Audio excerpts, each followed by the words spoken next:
Alright folks, just got a haircut. Thought I'd get a haircut for this episode.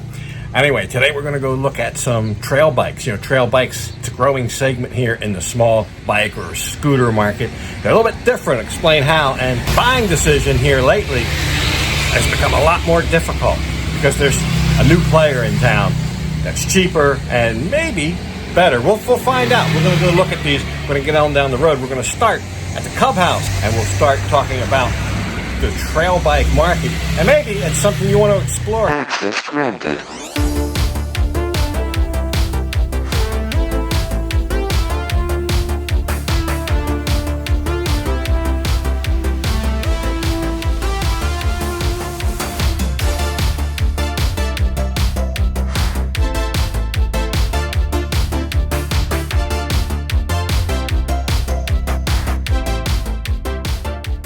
So welcome to the Cubhouse, Ray Ong.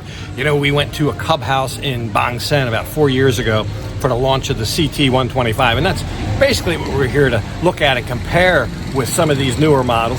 But this is such a really cool place here. I like it much better than the Cubhouse in Bang Sen or the one in Pattaya. It's kind of joined at the hip with a bakery here. They have a full food offering, full menu. It's 3 stories. You can go up. We'll take a look around here. But I think it's a really good concept, and there's bikes in both of these places. It's all, like I said, all the same. There's vintage bikes, there's some brand new bikes, there's special edition bikes. Kind of worth a trip to see the bikes. I'm actually set here on a old mule right out of the 1980s. It's what was called, I think, the C50 or the Honda Motra, and it's a weird beast. I think they only made it for a year or two, but this was actually a pretty cool little toy in the 80s, maybe 1982, 83. I've got one here in yellow. Wow, this thing really, I think it was a high and low range that this had. Really brings back some memories. I remember somebody had one of these, but I don't remember where. It's like we went somewhere visiting when I was a kid and they had one. But actually a pretty good attempt at making a trail bike back then. Very sturdy, very rugged, a lot of power, like almost like a granny gear with that high and low range, big mud tires, that kind of thing. The 80s-esque kind of just pours out of here with the square lights. That was kind of the thing in the 80s, the square blinkers, the square headlights, square tail light, even the squarish gauge pod. I think the throttle was over here on the left hand, I think. I don't think it had a regular twist and go throttle. I could be wrong. I think it was this little guy over here that you activated with your finger, your left finger. But definitely not something you'll see every day, especially here. But I don't know. Who knows? I don't know how popular they were here, but this, I believe, is the first one I've seen here. Inside is a whole range of their trail bikes. Now, the CT125, like I said, we looked at that about 3-4 years ago. And I think it's about the same price now as it was then. They start at around 89,000 baht.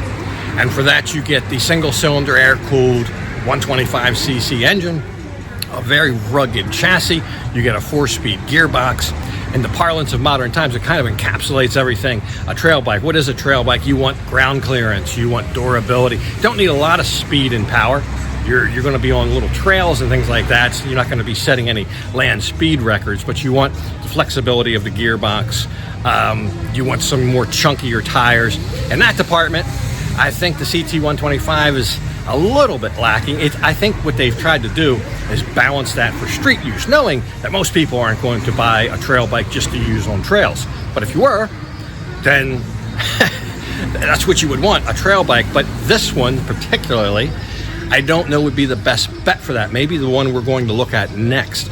But if you're going to be doing a mix, which is what most people would be doing, street and trail, some maybe you live down gravel roads, whatever it is, very capable little machine. Even the front fender is metal. What you have, some of that balance with street, the tires aren't knobby or anything like that. It's actually like maybe an 80-20 off-road, on-road type tire. You have disc brakes in the back and front, of course. And you have anti-lock brakes in the front, which you really don't need here again for a trail, but knowing that people are going to be using it on the street, that's why I think this is a good choice for the street. However, this one comes in at about 25,000 baht more than the one we're going to look at. And I think the one we're going to look at, it's an offering by Yamaha, a newer offering from Yamaha, I think is maybe the better choice for trails, but we'll find out. We'll go look at one next. But first we're going to grab a bite to eat here. I said there's a whole restaurant upstairs. There's upper decks, there's a back patio. It's all decorated for Halloween. I'll show you around some of the cool bikes they have here too, the special editions. I really like the Hot Wheels edition of the monkey bike. And also the Z, I think it's called the Z125 edition of the monkey bike. They really, some of these monkey bike designs are really, really well done. Of course, they also have the ST125 here. That's another new offering since the CT125. But here again, more street. It's a smaller height on the tires. They're basically almost a full street tire, 100% street use tire.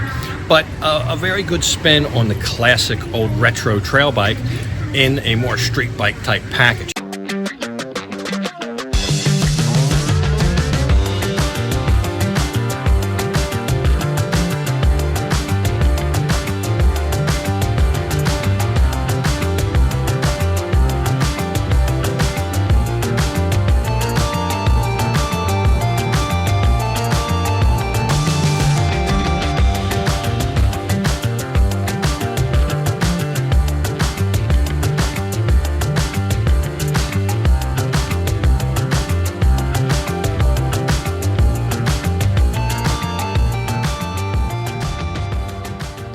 So yeah, the lunch was great. The pizza dough, really nice and soft.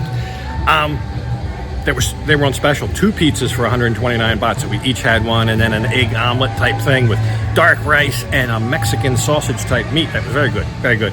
Lon recognized across the way here, I'll show you, there's a walkway, and that's part of a wetlands, kind of a wetlands preserve, like a wetlands study area, research area. And we visited that about a year ago with a group. We were down here staying at a house, and we walked all that and looked at the mangroves. Mangrove is really what it is, swamp, and all the stuff back in there. But that's where it is, right across the way. It's funny to be on this side, not that side. I even noticed they say they have one of Honda's first motorbikes here. I don't know if it's how legitimate it is. It looks like an engine off of a gas-powered weed whacker on a bicycle, on an old bicycle. Anyway, we've got to go across town to Yamaha and check out the new offering. I believe it's called the PG1. So there it is, on its light powder blue glory. So this guy comes in at 65, right at about 65,000 baht, a full 25,000 baht cheaper, about 24,000 baht cheaper than the Honda we just looked at. Now, what are the differences?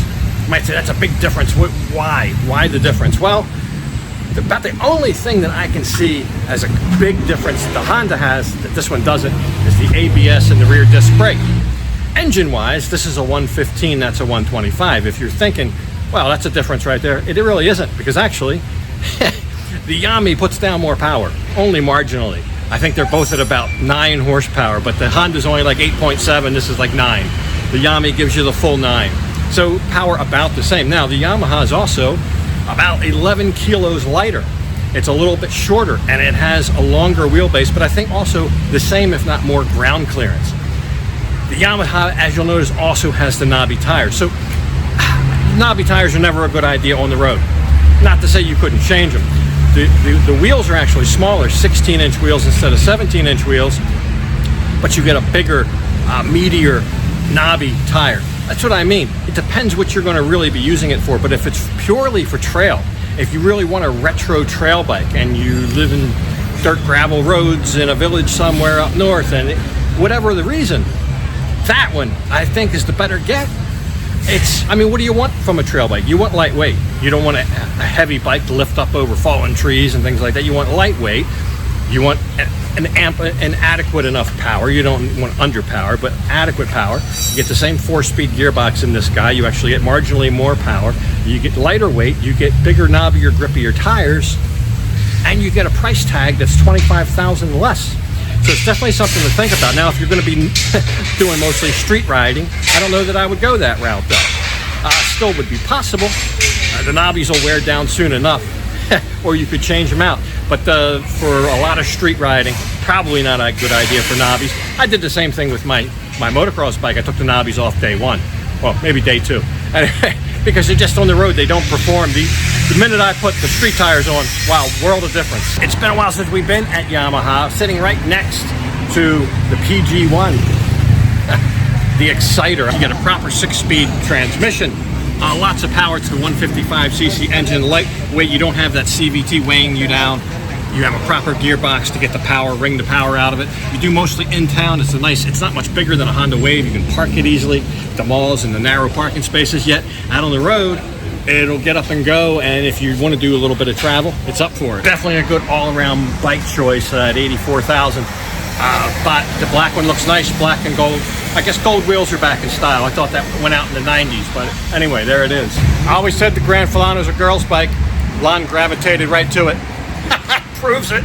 The light blue wouldn't necessarily be my choice. They have a gray, they have a yellow, some other better looking colors. I'm not sure the light blue does it justice, although it is kind of a little bit of a classic retro color, and that's what these are, retro trail bikes. You'll notice they both have good utility, both whether the Honda or the Yamaha. They have the utility side, so you can mount a top box on the back, things like that. Nice and sturdy. The Yamaha did have a plastic front fender, where the Honda was a metal front fender. So there's that. You get that extra for the extra $25,000, I guess. Yeah, there's nothing wrong with a plastic front fender, lighter weight, probably cheaper to replace, and don't have to worry about any dents. But anyway, there it is. The PG1 from Yamaha, definitely a strong competitor to the CT125, which we looked at earlier. So let me know your thoughts. I think if it was me, I'd go with the Yami. I'd forego the extra $25K and get the Yami. I looked inside here. This is a fairly decent Yamaha dealer for small bikes. This is not the big bike dealer. There's a big one of those in Rayong as well. But one thing I noticed, the small bikes go up to 400cc at Yamaha, where at Honda it was 300cc, because there's the old SR400 sitting there on the showroom floor. So I guess that's the cutoff from big bike to small bike here at Yamaha. They also had a good selection of, I don't know, accessories, gear, that sort of thing. Some of the big scooters here as well. But let me know if a trail type bike, a trail scooter, is something you would consider for your everyday mode of transportation here.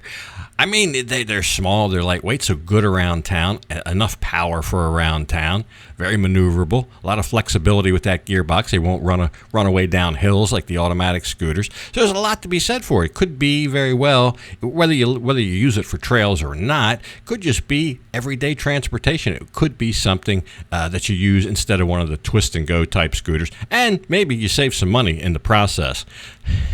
I think Lon found another favorite other than the Grand Filano. There it is, the Fino, the 50,000 baht Fino. Anyway, maybe another day to look at that. Anyway, hope you enjoyed the episode. Something else next time, but for this one, got to go ahead and leave it off right here. And as usual, I'll thank you for watching. And until next time, bye for now.